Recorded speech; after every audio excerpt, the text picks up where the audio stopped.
be honest, man. Caleb owes a lot of people a lot of things. And right now, he owes the Chicago Bears a victory.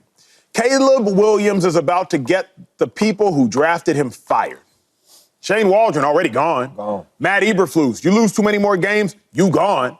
Caleb is about to get the players and the coaches, rather, that drafted him fired if he does not get victories and if he doesn't get things back on the right track. Not just thinking about the coaches, I'm also thinking about his teammates. Like, think about what he owes Cole Kmet. Think about what he owes DJ Moore. Think about what he owes DeAndre Swift. Think about what he owes Keenan Allen. They are down in just about every single major statistical category. Yeah. So if you're a teammate of Caleb Williams, statistically, you're down. If you're a coach, you're either fired or the seat that was hot has gotten hotter. He has to do something to alleviate all of the stress that has been brought into the building because of his subpar performances. James, I think he owes him a victory on Sunday. What you think? Okay, really quick. I'm going to read some things off to you, and you let me know where that W coming from. All right? They start with the Packers. What you give them? Loss. Minnesota. Loss. Detroit. Loss. Niners. Loss. Minnesota. Loss. Maybe a rematch. Okay, we'll give you W. Detroit. Loss. Seattle. Win. There it is. W. Green Bay. Loss. You got 2 wins. So 2 wins out of them. 8 games left. Just play well. Just play well. Like, don't worry about going out here carrying your team to victory and all that. You have a good defense. Just play well, young fella. The stretch that you have with these teams coming down, these last 8 games, it is a very, very, very tough schedule. Just play well. I want to see you develop. They said it was the offensive coordinator. That's what they told all of us. Now the offensive coordinator is out there. Play well. Let's see you play from the pocket. Let's see you get this ball out of your hands. Let's see you make the people around you better. Let's go into the offseason knowing that you got better. Right now, you are not growing. You are not getting better. We need to see you get better. That's all I want from him. I don't care about leading your team to a victory. I want to come out of this game, win or lose, saying, there we go. There we go. We seen it.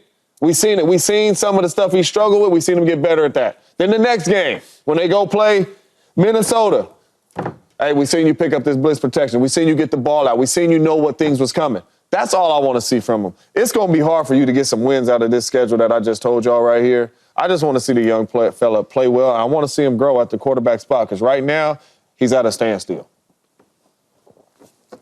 So, based on his assessment, they're not making the playoffs. Doesn't look like it. They're going home. They're going to be with us.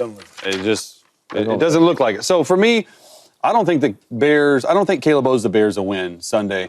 In fact, I'm going to say something you guys won't probably agree with. I think the Bears owe him something, and that is coaching. You're not going to make the playoffs. Where is the coaching gone with Caleb? And I agree, Caleb hasn't played well. That's why James is all upset and in a tizzy because he thinks he's played well and he should overcome bad coaching and yada, yada. What you said, too, made me hot. Because you said he owes all these players all these things. He doesn't owe them anything because they're his teammate, because he's a rookie. How about rallying around the young guy? How about, and I'm the quarterback, so I think differently, and I like that. That's why we like this show. But, like, how about you go up there and you coach the guy up? Like if I'm Thomas Brown, who is taking over, I am calling completely different. He's like this all the time. He's always like this. And people are going to say, man, James hates Chase. Look at him, how he looks.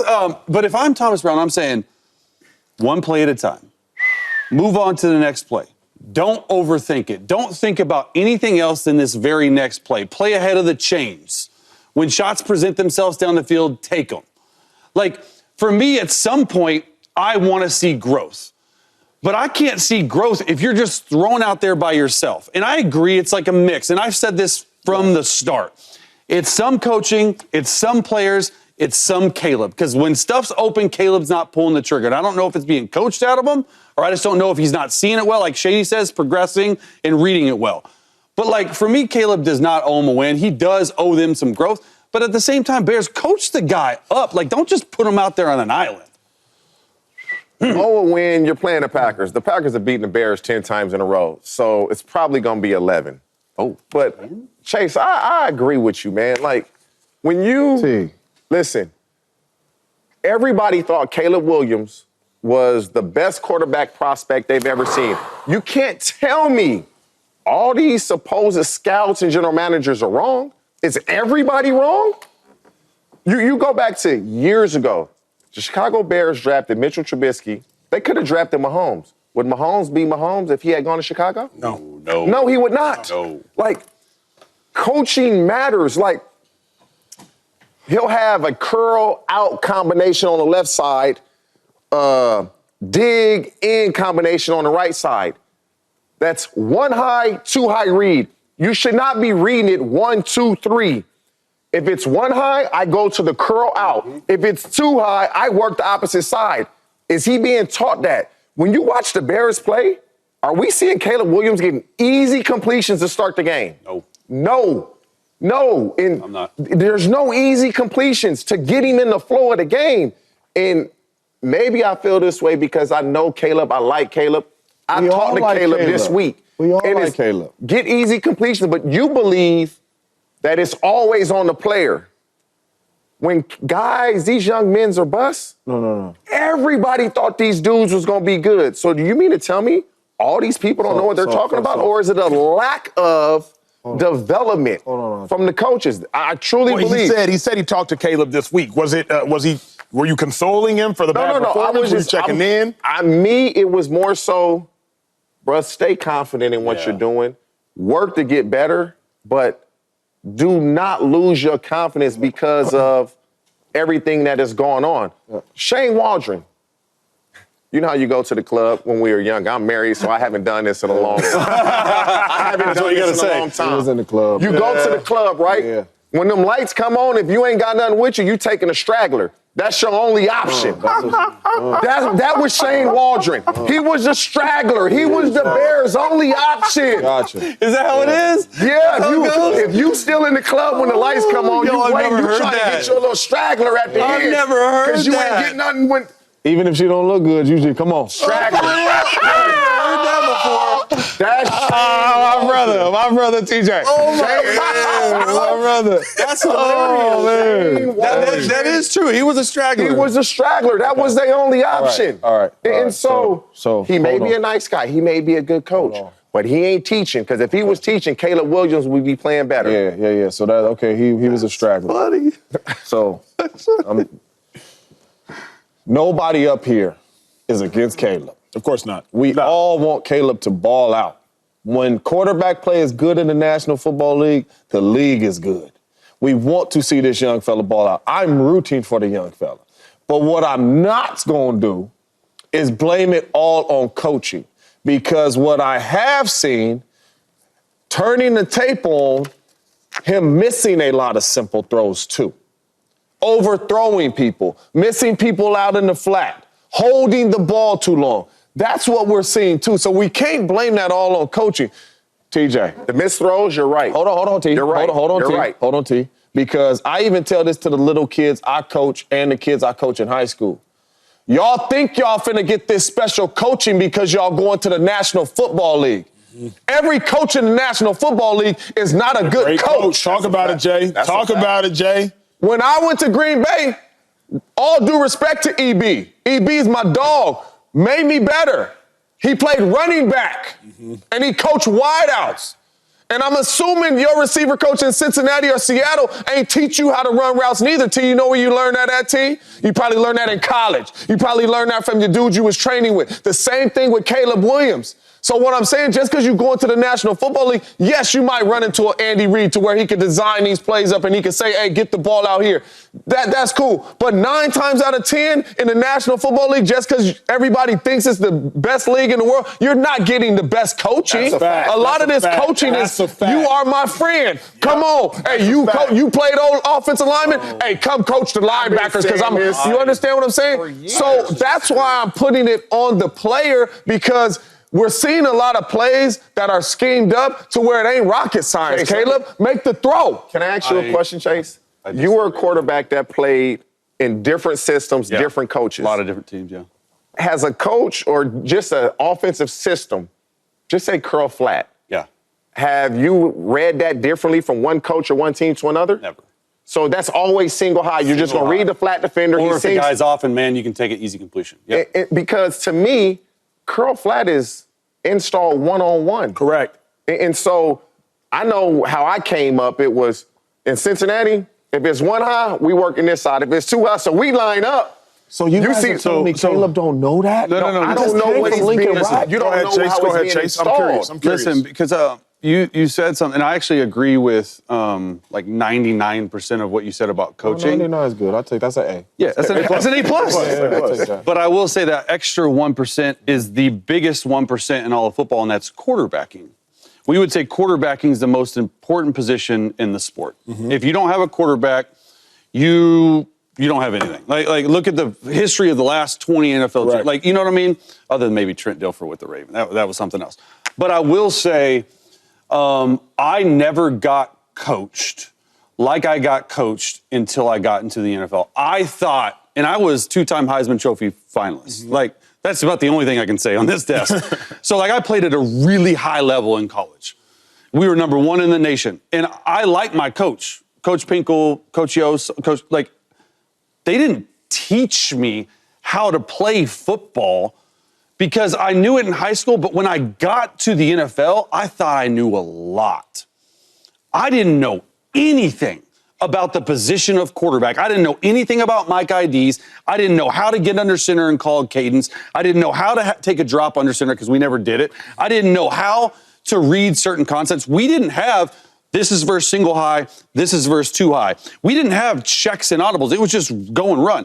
I would argue that quarterbacks are the position that actually gets taught the most in the NFL. I agree with that. And I would also argue that unless you're some all-world beater from the start as a rookie, and we have seen very, very little of them, you have to actually have a plan to develop the young guy. I agree that easy completions he's got to make. But you have to have a plan, and coaching matters more than any position at quarterback. Here's my tension, is if Lincoln Riley, college coach for Caleb Williams, both at Oklahoma and at USC, if Lincoln were to go to the NFL, they would have offered him a $15 million a year deal, right? 100%. The Cowboys were sought to look after him. Then he suggested the Bears, amongst other teams. Lincoln Riley can coach. Lincoln Riley can coach quarterbacks. How do I know this? Because Jalen Hurts, who he coached, $200 million deal. Kyler Murray, who he coached, $200 million deal. Baker Mayfield, who he coached, $100 million deal. So we know Lincoln Riley can coach quarterbacks. Caleb been with Lincoln since birth. He was with Lincoln in Norman. He was with Lincoln in South L.A. Caleb knows how to read, just simply based upon the fact that you had one of the best offensive minds in football in Lincoln Riley coaching him. So it's hard for me to believe that Caleb has now gone to the NFL and now all of a sudden Shane Waldron uncoached Caleb. Like Caleb should be able to understand a curl to flat concept. So much he should more be able than to know. Reads, though, Acho. 1,000%. Like 1,000%. Like Reads is like 10% of it. But Caleb had one of the best offensive minds in football, period. So, in Lincoln. but this is different than college. This is crazy to me. So basically what we're saying is every quarterback that has been weak in the National Football League ain't had good coaching. To me. No, but look at Sam Darnold and Baker Mayfield. And highly thought of, and you don't succeed, are all the experts wrong? Are they? Yes. Really? TJ, you're in the NFL. I mean, it's faster. They're bigger. They're stronger. They're smarter. You would like to say they were wrong with you. You probably should have been drafted higher. I'm damn sure going to say they were wrong with me. I should have been drafted higher. I was undrafted. And so there's time. I just have a hard, because I've been on different teams. I've been with coaches, and I'm like, bruh, how is he? I done seen a coach tell a player to do the wrong thing. Yeah. And then lie to the head coach like he told him to write. I seen it with my own 2 eyes. And so some of these coaches, they don't know the game. It's your dad gave the head coach a job, so now I got to return the favor and give his son a job. But T, this is all I'm saying. And I'm not saying that's going on. No doubt. But this is all I'm saying, T. Curl flat. Y'all keep saying curl flat. My man probably been running curl flat forever. Ever. You understand what I'm saying? Ever. So even if the coach says, this is how we're coaching curl flat, I done been coached since I was little league. I've been coached in college. I hear what you're saying, man. Hey, quarterback up, throw it to the flat. Now, hold on. If the coach told you, TJ, run a curl, this is how you run a curl. You do take these steps, you're gonna be like, I know how to run a curl, dog. But you understand what I'm saying? So the coaching man, make the play, bro. I do think you can be overcoached, and I've said this before. I think that he's being he was being overcoached. And listen, James, we're not saying that it's just coaching. Like I've said it. Has to bear I've some said it before. Like it's on everyone, but this situation can be both and. It's both the coaching and the player. So it's just like one of those things where it's both of them get the blame. What up, YouTube family? Welcome to the facility. Thanks for watching, and you better be sure to hit that subscribe button if you want to get more highlights from the show and all of our exclusive content.